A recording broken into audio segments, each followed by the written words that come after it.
পয়সা মালমাত্তা তাকে নিয়ে যেতে দেয়নি।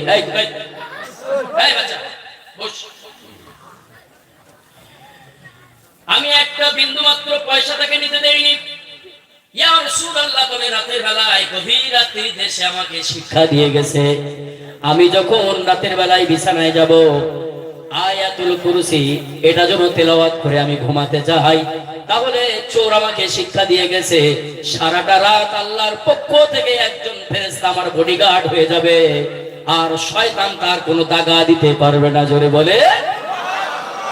এই কথা যখন বলেছেন নবী বললেন, ও আবু হুরায়রা তুমি শোনো, পরপর 2 রাত্রিতে সে যে নাটক করেছে, নাটক অভিনয় করেছে, এই অভিনয়গুলো ডাহা মিথ্যা কথা ছিল। আজকে রাত্রিতে তোমার সামনে এসে যে কথাগুলো উপস্থাপন করেছে, আমি রাসূলুল্লাহ বলছি ওই কথাটা অবশ্যই 100% সত্য বলেছে।